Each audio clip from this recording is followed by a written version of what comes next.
کہ اب ان کو اس میدان سے استعفیٰ دینا چاہیے، اور اگر وہ اس بات پر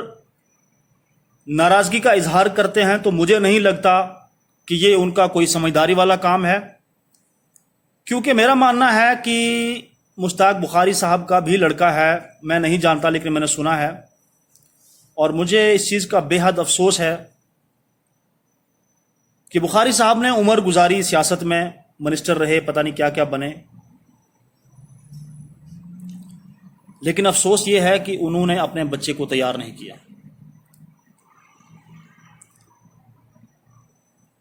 تیار سے میری مراد، میں یہ نہیں کہتا کہ ان کا بچہ جاہل ہے، وہ اچھا لکھا پڑھا ہوگا، میں تو ایک انگوٹھا چھاپ انسان ہوں، میں نے سنا ہے وہ وکیل ہے، لیکن وہ سیاست کے لیے انہوں نے اس کو تیار نہیں کیا کہ آج اگر بخاری صاحب پر لوگ انگلی اٹھا رہے ہیں تو آج ان کا بچہ تیار ہونا چاہیے تھا، تو جو آ کر میدان میں سیٹ کو سنبھالتا کہ نہیں یار، میرے والد صاحب اگر بزرگ ہو گئے تو میں جوان ہوں۔ اس چیز کا مجھے بڑا افسوس ہے۔ میرے کہنے کا مقصد یہ ہے کہ جس شخص نے اپنے گھر کو، اپنے بچے کو اس چیز کے لیے تیار نہیں کیا، وہ عوام کی کیا رہنمائی کریں گے۔ میں بہت معذرت کے ساتھ یہ چیزیں آپ سے بیان کر رہا ہوں، کیونکہ میرا ایک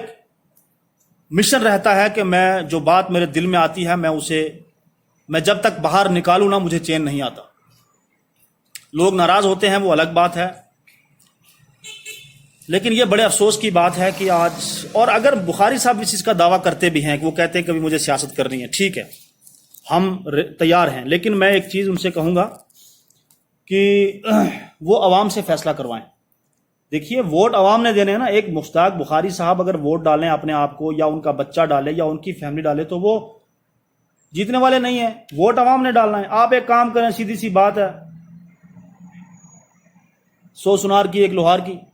آپ اپنے بچے کو کسی سٹیج پہ کھڑا کریں اور اسے کہیں کہ بیٹا 1 گھنٹے کی تقریر کرو، سپریم کورٹ کے حالات و واقعات بیان کرو، یا ریاست کے حالات و ریاست کو چھوڑیں جی، آپ تحصیل کی بات کریں، تحصیل کے حالات و واقعات بیان کریں، اور اس کے مقابلے میں کوئی دوسرا بندہ کھڑا ہو جائے، آپ مجھے کھڑا کر دیں یا کسی اور نوجوان کو کھڑا کر دیں، عوام فیصلہ کر دے کہ کون کیا ہے۔ اس لیے میں، بخاری صاحب بزرگ ہیں، میری ان سے یہ اپیل ہے کہ آپ میدان میں اتریں اور کسی نوجوان کے سر پر ہاتھ رکھیں اور اس کو آگے کریں، تاکہ اس قوم کا کچھ بھلا ہو سکے۔ یہ قوم پچھلے کئی برسوں سے انہی چکروں میں پسی آ رہی ہے اور یہاں کا کچھ بھلا نہیں ہو پایا،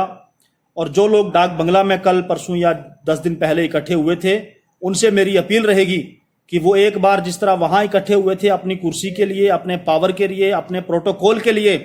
اسی طرح اگر ان کے اندر ضمیر زندہ ہے